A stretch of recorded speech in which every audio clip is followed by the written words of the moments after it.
Well, good morning, everyone. Morning. Welcome to St. John's Adult Education Forum Series on what is justice and why should we pursue it. And we're very excited and honored to welcome here this morning theologian, writer, teacher, preacher, expert, and commentator on faith and public life and politics, Jim Wallis. I'm sure his name is known to many of you. He's written 12 books, the most recent of which is Christ in Crisis, which we'll be hearing about today. And he is a noted commentator on ethics in public life and how politics and faith intersect and what the role of faith community should be in the public square. Jim served on President Obama's White House Advisory Council on faith-based and community partnerships. And I think and of course he founded Sojourners magazine and the Sojourners community. But what I think is most interesting to us today, perhaps as Episcopalians, is that he and our bishop, presiding Bishop Curry, Michael Curry, have struck up a deep and profound friendship. And it was through that friendship that the Reclaiming Jesus statement was written. Do you remember last year we preached on this? We had a Bible study on this. We discussed it. We did a civil dialogue series. This came out of a meeting between Bishop Curry and Jim after they ran into each other at the Washington National Cathedral, and they convoked a group of elders from across denominations all around the country to write that statement because they believe, and Jim wrote this book because he believes, that we're in a moment of crisis right now in our national life. The country and Christianity in America is in crisis because we lost our connection to Jesus. And as a result, our politics, and I quote from the book, is now explicitly and overtly by actions and policies anti-Christ because they are antithetical to Christ's teaching. And hence, the soul of the nation and the integrity of our very faith is at stake. And that's the nub of the question. Are we going to get the connection back to Jesus? What should faith communities do about this situation? And I'm looking forward very much, Jim, to hearing from you today about that. So please, let me invite you. Let's welcome him. Okay.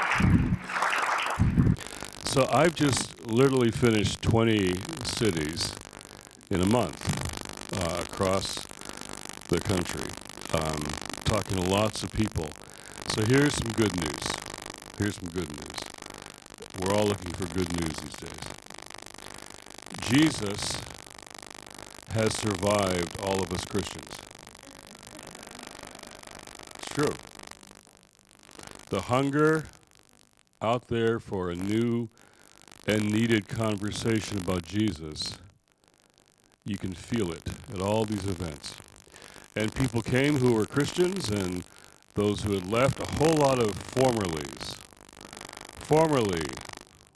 Episcopalian, formerly Presbyterian, formerly Catholic, a lot of young people who are now part of the the largest growing religious affiliation is nuns, N-O-N-E-S. So I was at Georgetown recently, and I said, I love the nuns. All these sisters said, yeah, hippie. And I said, well, I love those nuns too. In fact, we have one this morning here, former speaker at this forum. Because when I would go out speaking in the early days of Sojourners, I'd go to an evangelical Christian college. There'd be 2 rows of sisters, full habit, sitting in the front row. I said, sister, why are you here? They would say, well, we're local, Jim. I said, well, yeah, I figured that, but why here? This is a very conservative place, they tell me. I said, yeah, that's kind of why I'm here. We thought somebody should have your back. So I've had nuns as bodyguards for years. But I love the new nuns, N-O-N-E-S, because they're filling these places. And they're all formally something, but they're very drawn to this Jesus, who we have become disconnected to. So, when the election occurred, last election, I got all these phone calls, legions of phone calls, so many people. And they're calling me because, as you heard, I'm a veteran, iconic activist. People think I should know what to do. They called me. I didn't know what to do. I didn't know what to do. Black pastors calling, worried that their youth group kids will be more and more racially policed. Youth group kids. Immigrant families calling, worried they wouldn't be together by dinner. Muslims calling, saying, do I belong anymore? My Jack DeJoy, who runs the university I teach at, Georgetown, said, Jim, I can't get my students back to class. They're not letting them in. Muslim bans. All these a senator would call and say, what do I fight? There's so much to fight. What do I fight? And this bishop called. And he said, all I'm doing is reacting. Immigration policy, refugee policy. I'm not acting. I'm not asserting my faith. I'm just reacting all the time. What do I do? Is this a Bonhoeffer moment? He said. We'll get back to that. Can I come down for a conversation? Sure. So we began at 5 o'clock one night in a restaurant. We got kicked out of the restaurant at 11. And out of that came Reclaiming Jesus. So Bishop Michael Curry wrote the foreword to the book and just texted him last night back and forth. But he's in Sri Lanka and all over the place this weekend. This is a Bonhoeffer moment. This isn't Republican, Democrat. This isn't liberal, conservative. This isn't left or right. I'm saying in the book, don't go left, don't go right, go deeper. This moment has revealed how disconnected Christians have become from Jesus. So this is not just a chance to create a religious left, like the religious right. I don't want to wrap ideology around my faith. I don't do that.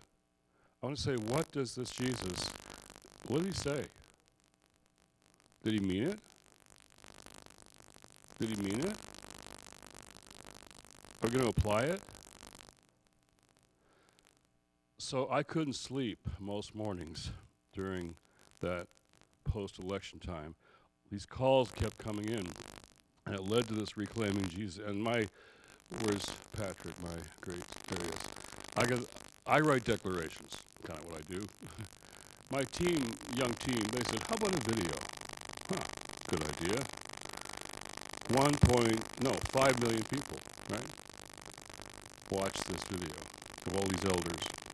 Why elders? Because we knew this declaration could get pastors fired. We don't want that.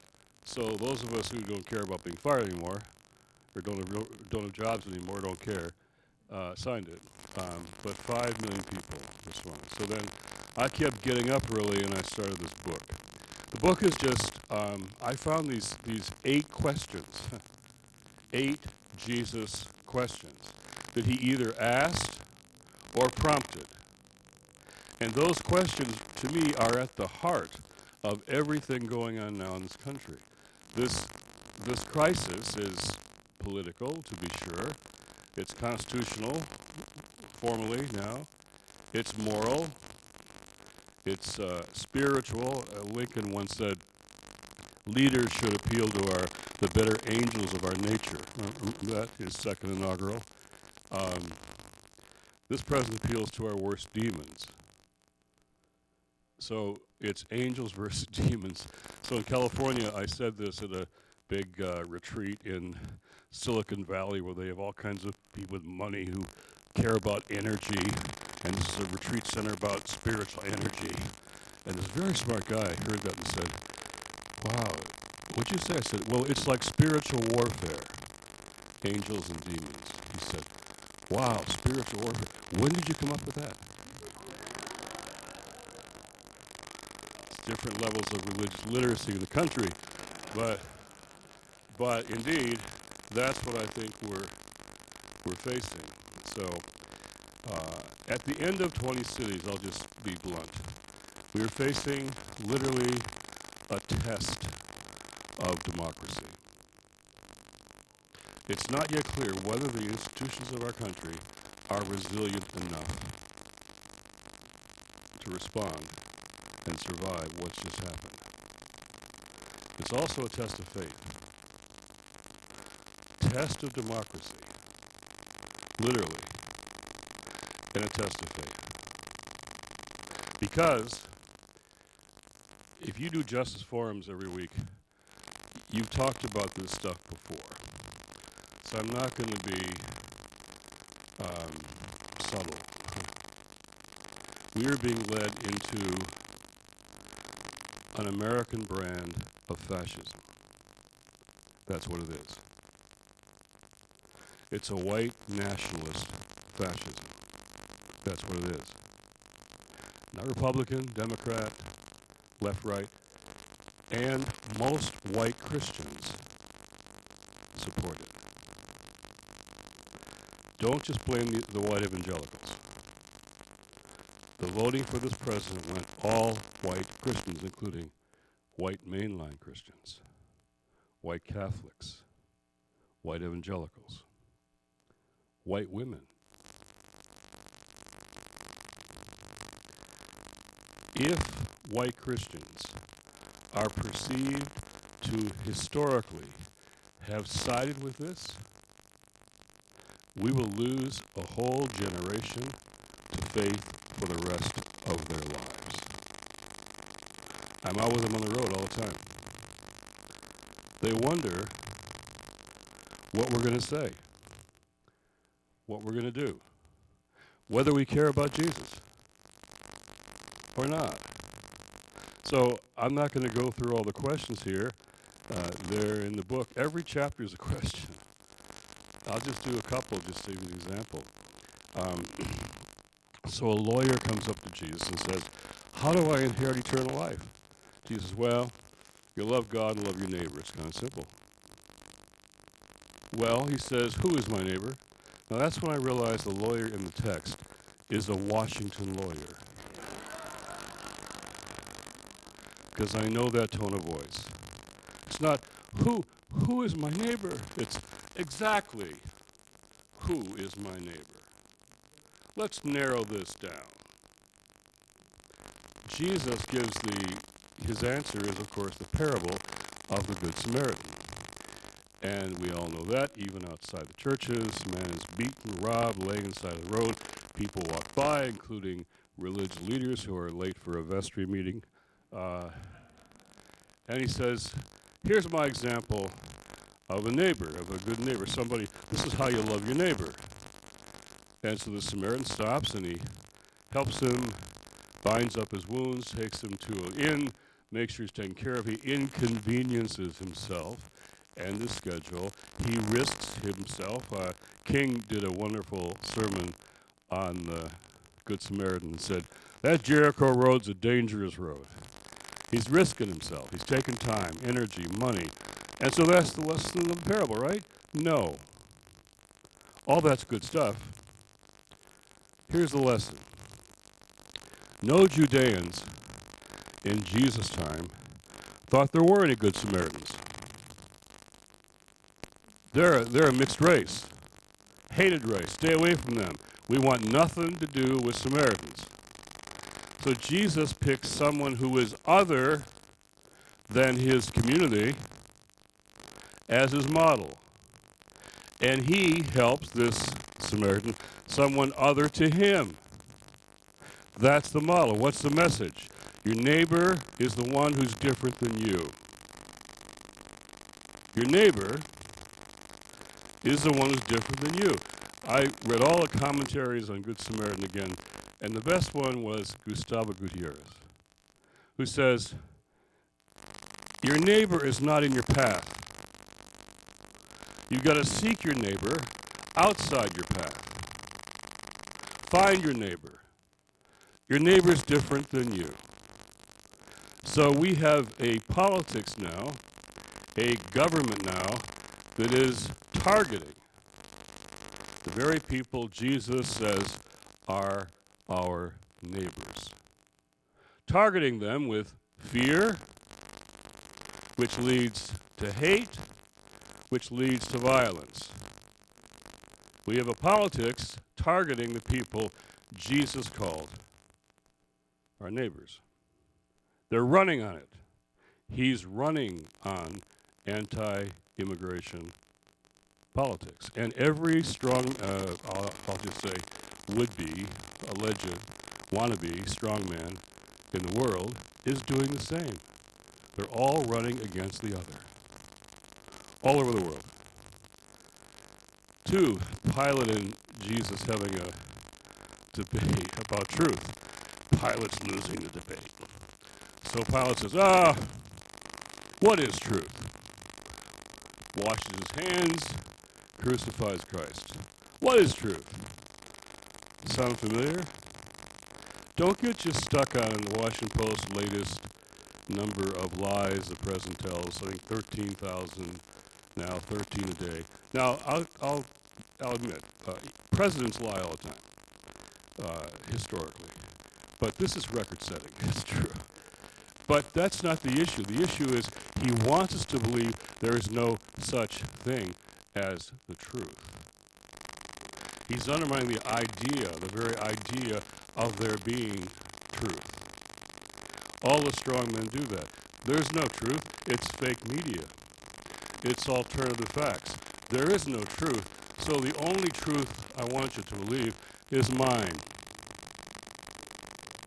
My truth. He says all the time, believe me. Listen, believe me. Believe me. Believe me. Believe me. The autocrats want you to believe there's no such thing as truth. Therefore, you believe theirs. Jesus says, you'll know the truth, and the truth will set you free. Interesting. Truth connected to freedom. Our freedom is at stake with the idea of truth. This isn't just for politics. Those of us that are parents, what does it mean if we lose the whole idea of there even being truth, raising our kids to tell the truth? Who is the greatest? They got hats, you know. So Jesus is having a Last Supper with his disciples, and what he's about to face, his confrontation with the rulers of the world, crucifixion. And what are they all worried about? Who gets to sit next to him? Who's on his left and his right? Who's going to be up front? Who's the leader? That's all they're worried about. And the parents even get involved. Now, I know this from Little League, being a Little League coach for many years. Putting forward, I'm not sure my son's getting enough playing time. In that position he's playing, I know this story, but Jesus, no, it's with the rulers of the Gentiles, the rulers of the world. With them, they lord it over the people. It's wealth and power, winning and losing. Who's the strongest? Who's the biggest man? No, we're going to do it differently, says Jesus. We're going to serve each other. Leader is going to be the servant. So if there's a catastrophe, a crisis, and the leader finds the line out to safety, she or he finds the line out, and then they get in the back of the line. That's how we're going to do it. They still didn't get it. Let me show you what I mean. He washes their feet. Leadership, foot washing. It's a little different than what we are facing now. So, I got kicked out of my little church at 15 over the issue of race in Vietnam. Found myself in the movements of my time, and we shut down our universities in 1970. Cambodia, Kent State. Now, Kent State, white kids got killed. Black students were being shot all the time, and nobody cared. But finally, Kent State, white kids got killed, and they cared. So we shut it down, but I wasn't, and I was in those years as an activist during those violent years as a kid. I decided I wanted to be an activist, and that was going to be my vocation. I was going to change the world. And so I thought I needed a foundation for that, something to sustain me, some kind of a anchor for that. was reading Ho Chi Minh, Karl Marx, Che Guevara, like we all were, wasn't satisfied with them. Probably went back to Jesus because I was raised with that. Got kicked out of the church, but never quite got shed of Jesus, I guess. So I found this passage in Matthew 25. I call it the "It was me" text. I was hungry. Yep, it was me. Thirsty. It was me. I was naked. I was a stranger. I was sick. I was in prison. And you weren't there. Lord, when we see you hungry, thirsty, naked, sick, stranger, in prison, had we known, we would have formed a social action committee in our church. And that was me. Yeah, I was working 2 jobs, actually, but didn't have enough to feed my kids, so they cut the food stamps, the temporary food stamps. I was thirsty. Yeah, I was black family in Flint, lead in the water. I didn't have any clean drinking water. Yeah, that was me too. I was naked. Naked means stripped of everything. Stripped of everything. So, we lived in Guatemala and couldn't grow food anymore on our land because of climate change. And then these gangsters came and they wanted my son to be a soldier and they wanted to rape my daughter. So I picked up my kids and walked 2,000 miles to the United States because they have asylum there for people like me. And then they took my kids and put them in cages. I was naked, stripped away. That was me. I was sick. I didn't have any health care. They took it away. I was in prison. Now, white and black drug use is exactly the same in America, but incarceration is 5-to-1, black and brown. That was me. It was me. I never read anything that radical in Marx, anybody else, so I signed up. Not to be a Christian, for sure, but to be a follower of Jesus. So that text is, I call this the final test of discipleship. This is Jesus' last sermon before he entered the city of Jerusalem. His last time he spoke. Unlike most of his texts, it's pretty judgmental.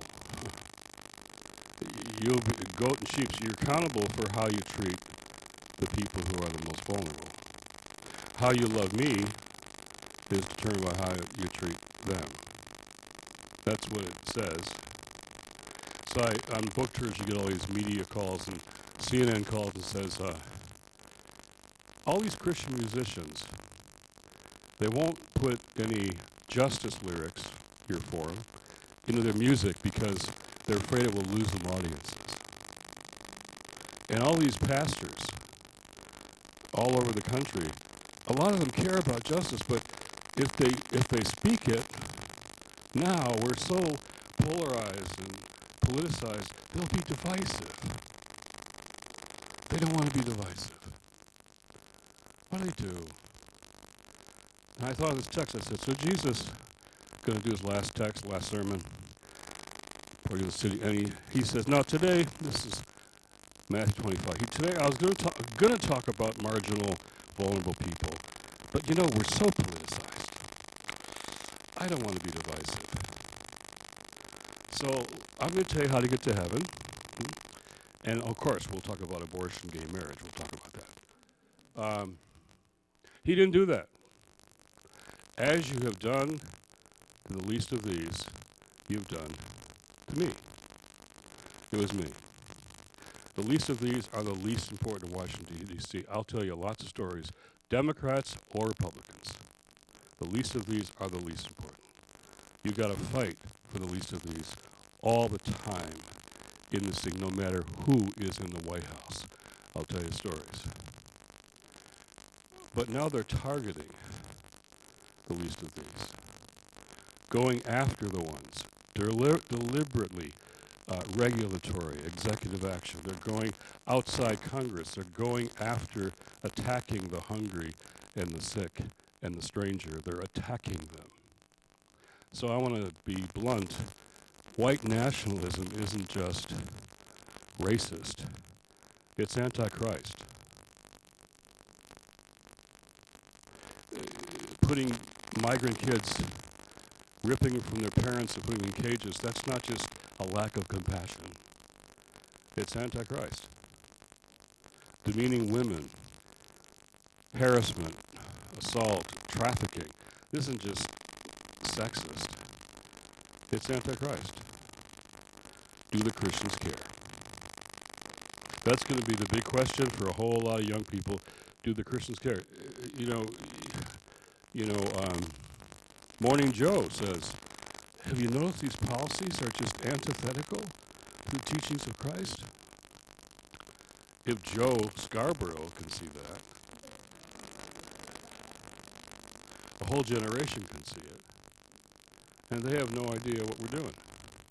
They have no idea what the white Christians are doing. Most of us in this room are white Christians. So democracy is literally at stake. If you don't think Donald Trump can win again, you've been watching too much of MSNBC in Washington. I've been out there in the country, and yeah, anything is possible now. When there is an American worst, there's a best, but there is a worst. We have the best marketer who appeals to our worst. He markets our worst, and the worst is all coming up. Jack's out of the box. It's not going back in, no matter who wins the election. Eddie Glaude at Princeton says, Jim, we're in a quiet civil war. We are. That could get hot. It will get hot at some point very soon. So the question is not just what do people like us think, progressive. I'm sure, I didn't test anybody's politics on the road. I had some Trump supporters come out and we got into some good conversations. But I suspect you're all, thinking this is a bad problem. What are we going to do is the issue. What are we going to say? What are we going to do in our places of influence? I don't think there will be many profiles in courage in the Republicans who vote whether to remove Donald Trump from office. I'm working on that, but I'm not sure. Will there be any profiles in courage among Christian leaders and lay people and clergy and pastors who are just willing to talk about Jesus? So we sent out a study guide with this for pastors last week. We're just saying, what do you do in 2020? Talk about Jesus. In your congregations. Talk about these questions. Trump's words is, well, you're saying my immigration policy is antichrist. No, I know immigration policy. I work with Republicans, Democrats. It's complicated. It's difficult.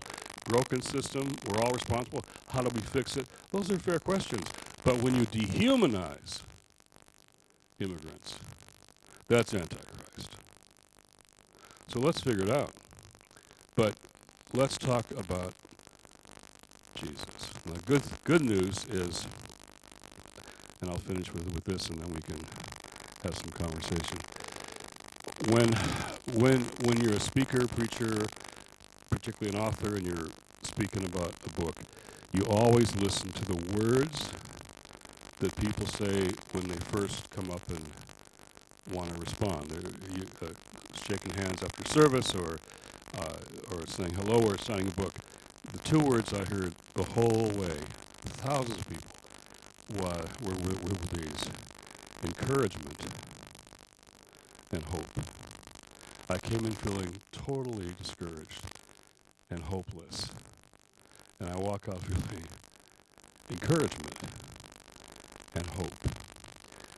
If those conversations we had all over the country, if those conversations could spread, there would be encouragement and hope. And the country is hungry for some encouragement and hope, not for people just to say, I can't watch TV anymore, it's just too bad, I'm going to go back and watch my favorite shows. Lots of people don't have the option of quitting or withdrawing or being cynical. Their survival is at stake. And I'll just say, our faith is literally at stake in how we respond. Because Bishop Curry was right. This is a Bonhoeffer moment. Thank you very much.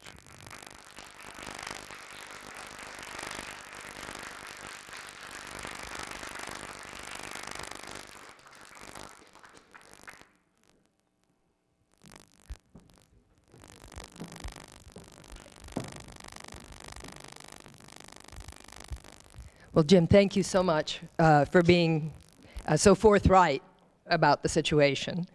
And you put the question directly to us, what are we going to do about it?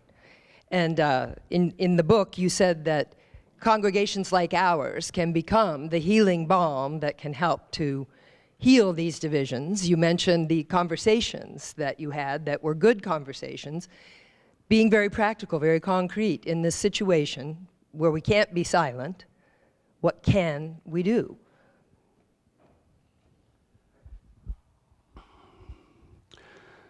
This, the question I get a lot is that question, what do we do in 2020? Now, Sojourners is deeply involved in a partnership with the biggest black clergy network in the country. And right now in 5 states, if we get funding, it'll be in 9 states, against voter suppression. We're going to the state Secretary of State saying we want everyone to be able to vote fairly, and we're going to help you do that, and we're watching you. So we're doing collars, lawyers and collars will be in polling places all over the country, collars with lawyers saying, we're watching. So being very practical is what we're going to do, number one. And number two is the narrative has to change. The narrative about faith and politics, religion, the narrative in this country is Republicans own religion in elections, and Democrats are reluctant to talk about it. Well, this is really, think about it. The core base of the Democratic Party is African American women. They say that. It's true. The most religious population in the country, bar none. That's true as well. So why are Democrats so fearful of talking about religion? I'm going to be clear. I believe in the separation of church and state. I do. I don't believe in the segregation of moral values from public life. So I'm having podcasts with the Democratic candidates. I've done Cory Booker, Julian Castro, and Pete Buttigieg last week. And the others are signing up. And I want them to talk about their faith and values. I don't care what the faith is. Bernie's interested. It's great. Faith and values. What is your faith? And what will that lead you to in terms of priorities and values? So, I talked to a congressional candidate, young pastor actually, running as a Democrat, which parts of the country you don't think that would be possible, right? Western Michigan, he's running as a pastor and a Democrat. We talked about faith and how to appropriately. King never said, I get to win because we're in a Judeo-Christian country, but now it's a Muslim Judeo. No, he said, I got to win the debate about what's best for the common good. But let's bring our faith values. How many of you are worried about your Thanksgiving family conversations? Show of hands. Just one. Oh, there's a few more. Yeah, okay. Where are we talking about? How are we reconnecting to Jesus in 2020? We who say we're followers of Jesus. And again, this man is not a Republican or a conservative. So if there are people in this room who are both, some of my best friends, but I'm looking for profiles and courage there. And the last chapter in the book is about salt and light. Did you guys say a word about that? I learned a lot about salt and light in that last chapter, or researching it. They're different. Salt is a preservative. It sustains things. It's what are the kind of communal values we've lost that we need? Trust, fidelity, loyalty, compassion, relationship, stewardship. That's stuff that the best of conservatism has wanted, not corporatize conservative or militarized, but preserve those values that we've lost. Light is shining a light on what's wrong. Progressives like that, what's wrong? This is the Parkland kids say, we're done. This is over. We're going to vote now. We're not worried about the NRA. Watch us. 15-year-old kids are having climate strikes on Fridays. They're saying, you guys haven't done it. Watch us. I'm not going to study environmental science for 10 years. I'm going to do it now. So a young generation is saying, generations are known for what they will no longer tolerate and what they believe is possible to change. So salt and light is the best of conservatism and the best of progressivism, in our language, at the same time. So I'm looking on the center right and center left for people who will tell the truth about what's going on. It won't be just the binary. Trump has trumpetized all of us and trumpetized the left as well. The anger, the hostility, the blaming, the attacks. He's winning on our civil discourse.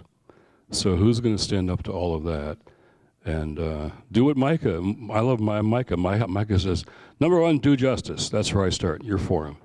Do justice. Do justice. 2, love kindness, love mercy, and walk humbly with your God. There's not much humility in politics on either side of the aisle. So how do we do justice? And be kind to those who disagree for lots of reasons, and be humble. Do I have all the answers? I think about politics all the time. I've been doing that for a long time. Do I have all the answers? No, I don't. Anyone who says they do is showing a lack of humility. Thank you. The name of the statement that you and Bishop Curry put together is Reclaiming Jesus. And you named it that because, as I've heard you say in other fora, the name of Jesus has been hijacked in our political culture. And that's part of the crisis of the integrity of our faith, because young people are describing the church, what were the words that came out of that poll, as hypocritical, homophobic, and judgmental. What do we do about that? How do we reclaim the name of Jesus?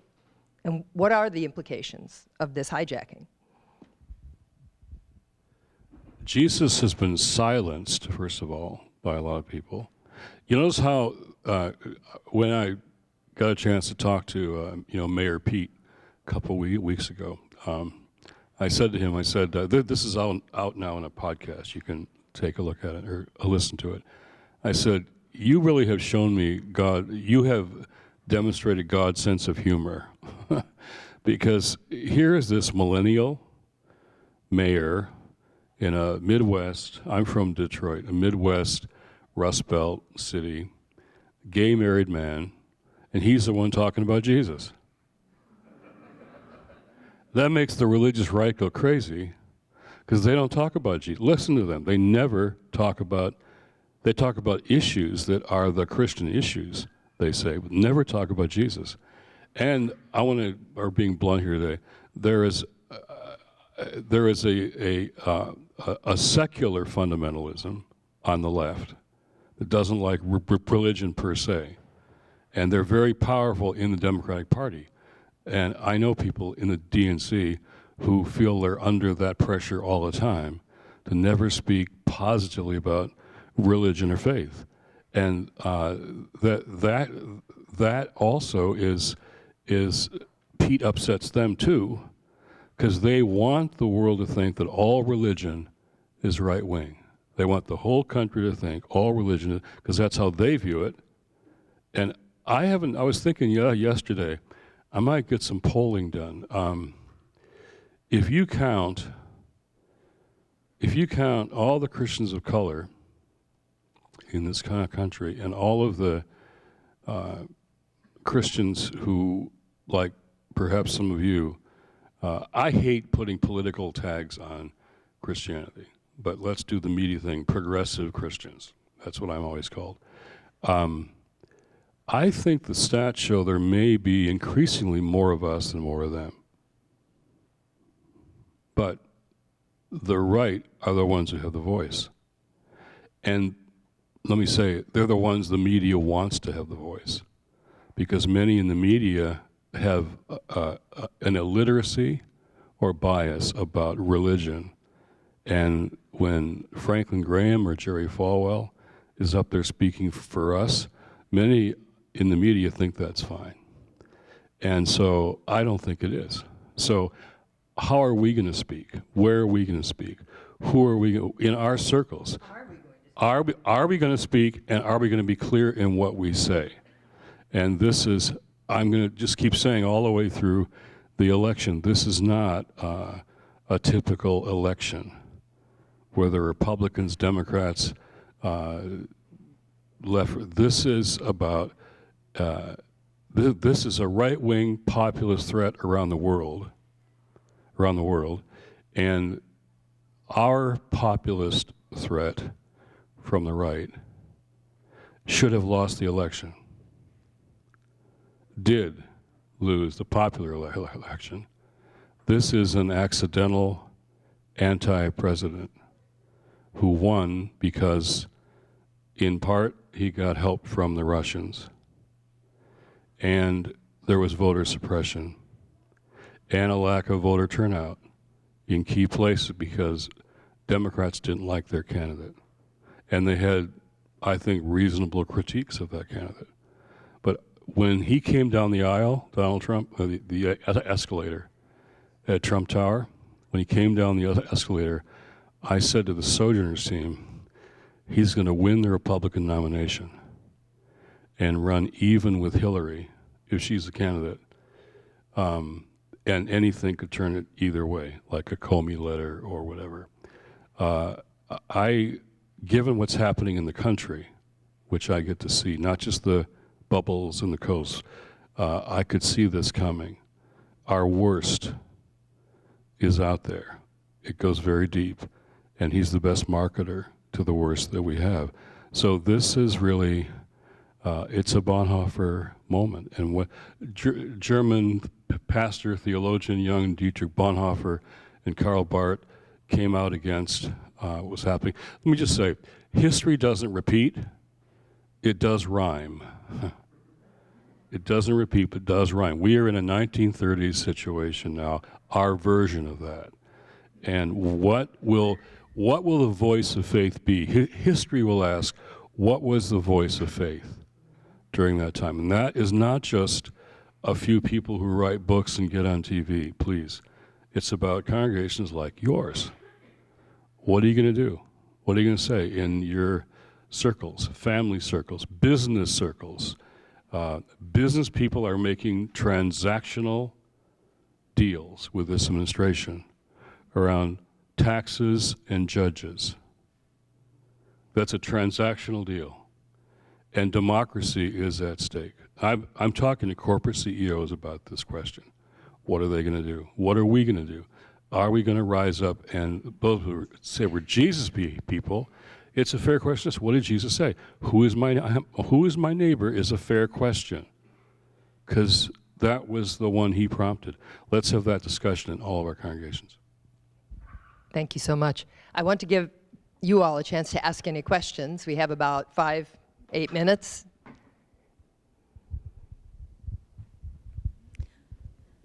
My perception is that a lot of or a significant portion of the religious support for Donald Trump. Closer? Oh, okay, there we go. My perception is that a significant portion of the religious support for Donald Trump is over the issue of abortion. Do you think that perception is right? And how do we respond to that, given that for some people it comes from a very real existential disturbance over the thought of unborn, helpless, voiceless creatures being hurt? I refer you to, I have a section on abortion in the book. It's in the Matthew 25 chapter, which says something right there, which is, I think the left and the right have gone to extreme places on this issue for political reasons. because I critique the left on this too. And what the book says is most women who have abortions are low income and not married, meaning they're alone, which means you're vulnerable. And so without nutrition, health care, all kinds of things that clearly reduce abortions, but without any of that, they're alone. And so they're vulnerable. And one of my key colleagues at the office, he and his wife just had a baby.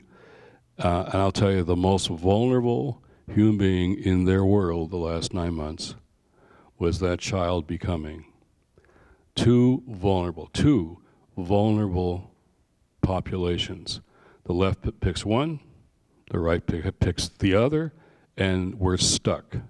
So I think, and I've talked to candidates about this, we need something different, better going forward, because the data shows most white evangelicals voted for Donald Trump not because of abortion, but because they don't like immigrants either, and they like guns more. The data shows that now. But there's 10, 15% Catholic evangelical voters who are progressive, who are really troubled by the Democrats' extreme positions on abortion. Now, that'll be determined by the candidate finally, not the DNC, but the candidate. So I'm talking to the candidates about this. We need a different, and this came up on the book tour. It's not in my opening remarks or today. It comes up. Now, again, a question. And at Harvard, we had a good conversation about this, and people like the idea of a better way on abortion, which we haven't figured out yet. But I don't think banning abortion ends abortion, and it puts women in very dangerous, difficult places. But I think reducing abortion is an important value to have, and the Dems won't talk about that. Why is that? So there's a real problem here on both sides, as I say in the book.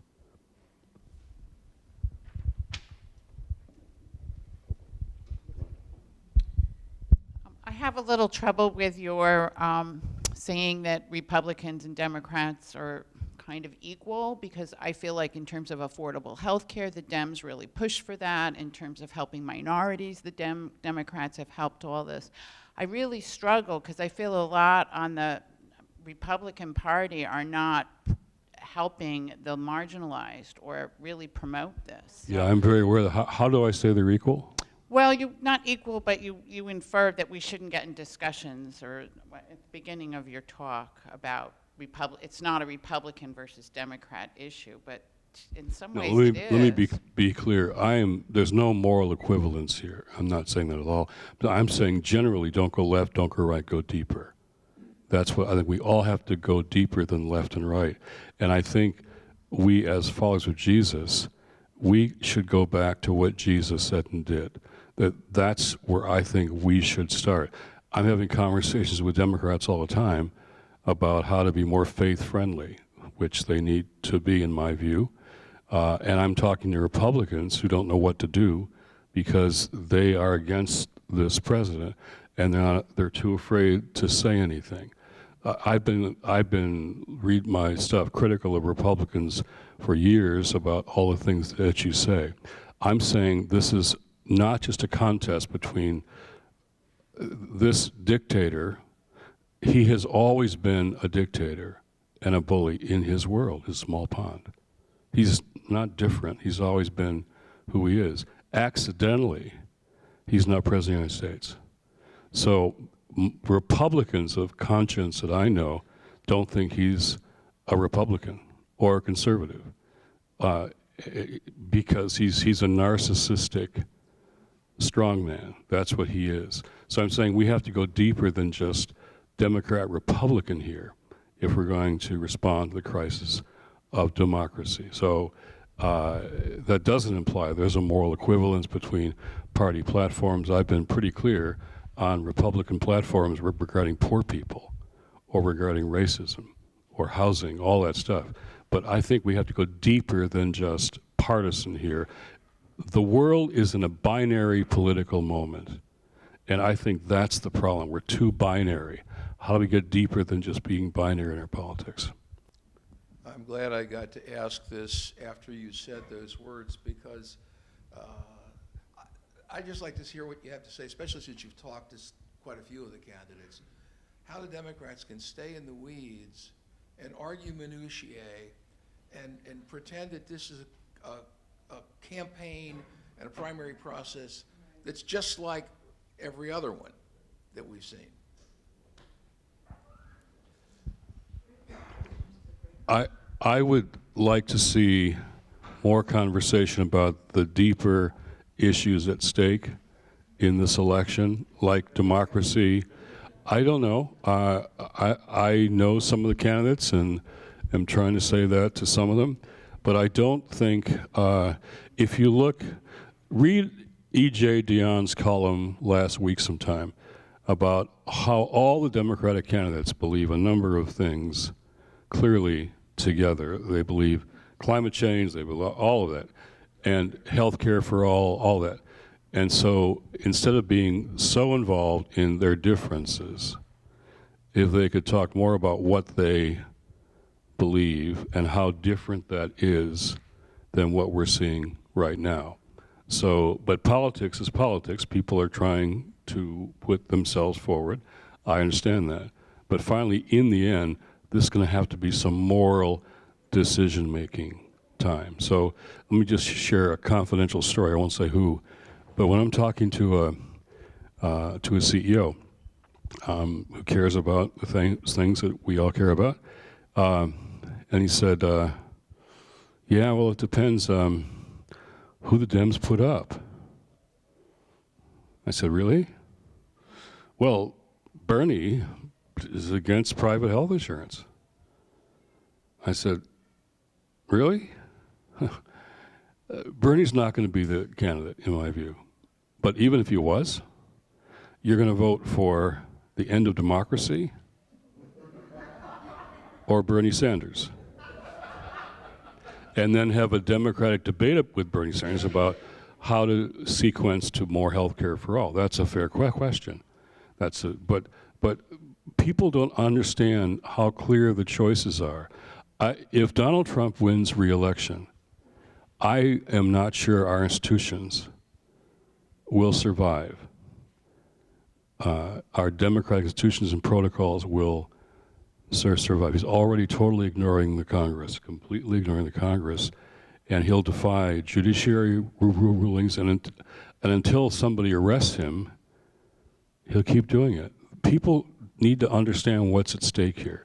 That's why it isn't just Republican, Democrat. I talk with my kids all the time, who they like, other candidates. I know the candidates, but finally, this is a threat to our very democracy, and how people respond to that as people of faith, that will show where people of faith were or were not at this historic moment in our history. So I don't have the answers to the question, what should you all do? But I think congregations like yours and others have to say, what are we going to do? What conversation are we going to have internally during this election? What are we going to study? What are we going to talk about? And then how do we reach out? Where are we going to reach out? And where do we have influence in our circles and spheres? Because this is a test of democracy and a test of faith for us. So what's at stake is the soul of the nation and the integrity of faith. And I'll leave you with that. Thank you so much. I'm sorry we have to cut this off.